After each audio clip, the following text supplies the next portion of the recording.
ఎప్పుడు ఇస్తారో అని చంద్రబాబు నాయుడు గారిని గట్టిగా నిలదీస్తూ అడిగితే 16 రోజుల అసెంబ్లీ సమావేశాలు అయిన తర్వాత కూడా కనీసం వీళ్ళ నోట్లో నుంచి ఒక్క మాట రాదు. రాష్ట్రంలో ధరల స్థిరీకరణ నిధి కోసం ఏకంగా మా ప్రభుత్వ హయాంలో 3,000 కోట్ల ధరల స్థిరీకరణ నిధి పెట్టి ఏకంగా 7,500 కోట్ల రూపాయలు వెచ్చించి 5 ఏళ్లలో రైతు భరోసా కేంద్రాలు నెలకొల్పి ఆ ప్రతి ఎకరాను ఆ ప్రతి గ్రామంలోనూ ఈ క్రాప్ చేసి ఏ రైతుకైనా కూడా తన వేసిన ఏ పంటకైనా కూడా గిట్టుబాటు ధర రాని పరిస్థితి ఎక్కడైనా ఉంటే వెంటనే ఆ ఆర్బీకే పరిధిలోనే సీఎం యాప్ అని continuous monitoring of agricultural price and procurement అని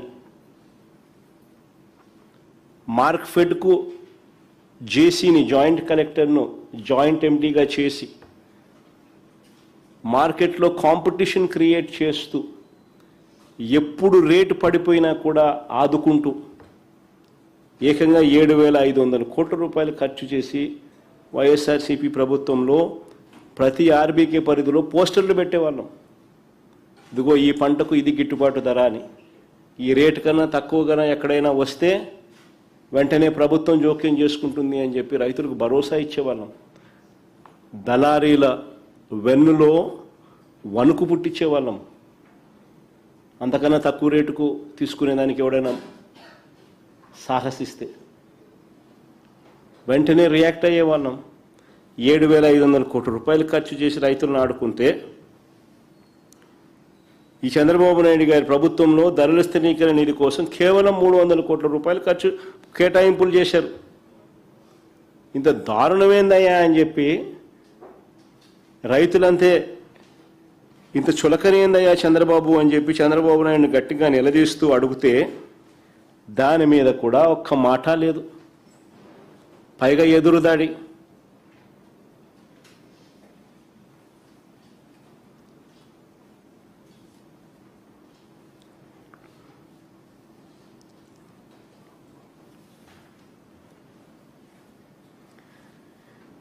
గత ఏడాది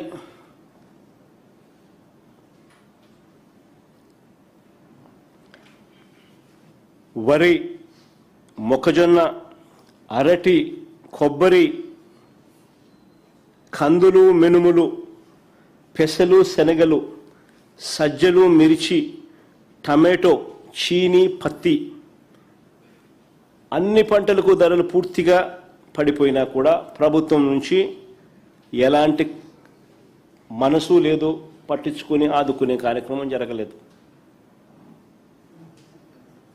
ఇప్పుడు మళ్ళీ మిర్చి, శనగ, మొక్కజొన్న, అరటి పంటలకు ధరలు పడిపోయాయి.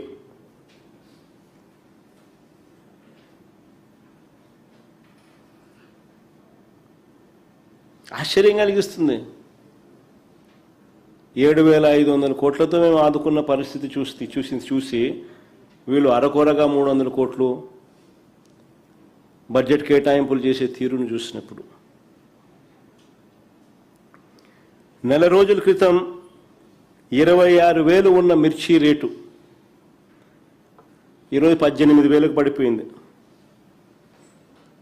అయినా పట్టించుకునేవాడు ఎవడు లేడు. శనగ ఎంఎస్పి రేటు 5,875. రైతులు 5,000 కూడా రాని పరిస్థితులు రైతులు అమ్ముకుంటా ఉన్నారు. 5,000 కూడా రైతులకు గిట్టడంలా. పట్టించుకునే పరిస్థితి లేదు. మొక్కజొన్నకు ఎంఎస్పి 2,400 రూపాయలు ఎంఎస్పి అయితే రైతులు 1,400-1,500 రూపాయలకు అమ్ముకుంటా ఉన్నారు. పట్టించుకునే పరిస్థితి లేదు. ఈ ఒక్క పంట మీదనే దాదాపుగా రైతులు నష్టపోతా ఉన్న ఈ 1,000 రూపాయలను లెక్కేసుకుంటే ఒక్క మొక్కజొన్న విషయంలోనే రైతులు 3,500 కోట్లు నష్టపోతా ఉన్నారు. అయినా మార్కెట్లో కాంపిటీషన్ క్రియేట్ చేసేది లేదు. అరటి, మళ్ళీ ఈ సంవత్సరం కూడా అరటి టన్ను 5,000కు అమ్ముకోవాల్సిన పరిస్థితి. మా హయాంలో 30,000 రూపాయలు టన్ను అమ్ముకున్న పరిస్థితుల నుంచి ఇప్పుడు 5,000 రూపాయలకు తెగనమ్ముకుంటా ఉన్న పరిస్థితి. మరోవైపు టమాటో ధరలు కిలో 2 రూపాయలకు అమ్ముకోవాల్సిన పరిస్థితి ఈరోజు. ఇవే కాకుండా బత్తాయి, సజ్జ, వాటర్ మెలను, మస్క్ మెలను, ఈ అన్ని పంటల పరిస్థితి, పండ్ల పంటల పరిస్థితి ఇదే. ఇలాంటి పరిస్థితుల్లో రైతులకు అండగా ఉంటామని చెప్పి 16 రోజుల అసెంబ్లీ సమావేశాలు ముగిశాయి. 300 కోట్లు కాదు 3,000 కోట్ల రూపాయల ధర స్థిరీకరణ నిధి పెడతాము, తోడుగా ఉంటాము అని చెప్పాల్సిన నోట్లో నుంచి కనీసం నోరు మెదపలేదు. పైగా ఎమ్మెల్యేలకు ఆటలంట, ఎమ్మెల్యేలకు పాటలంట, ఎమ్మెల్యేలతో స్కిట్లంట. అసలు అసెంబ్లీ సమావేశాల్లో వీళ్ళు బిహేవ్ చేస్తామన్న తీరు చూస్తే ఇంత దారుణమైన పరిస్థితుల్లో రైతన్న కొట్టుమిట్టాడుతూ ఉంటే వీళ్ళ ఆటలు, వీళ్ళ పాటలు, వీళ్ళ స్కిట్లు.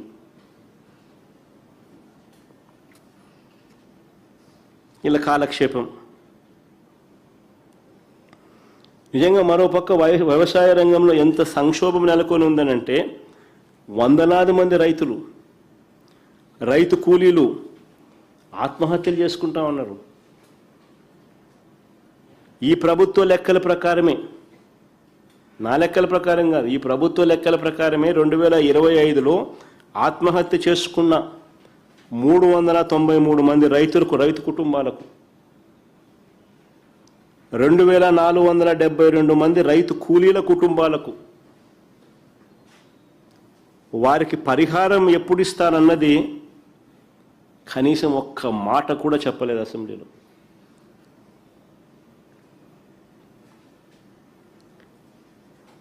వ్యవసాయ రంగంలో ఉన్న సంక్షోభం గురించి, రైతుల కష్టాల గురించి చర్చించడం, మాట్లాడడం, వారికి భరోసా ఇవ్వడం, ఇటువంటివన్నీ కూడా కనీసం మచ్చుక కూడా చేయలేదు.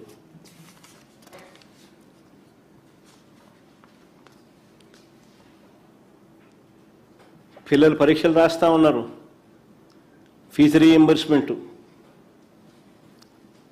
పిల్లల పరీక్షలు స్టార్ట్ అయినాయి. విద్యా దీవెన బకాయిలు, వసతి దీవెన బకాయిలు ఎప్పుడు ఇస్తారని చెప్పి ముఖ్యమంత్రి గారిని గట్టిగా నిలదీస్తూ అడిగాం.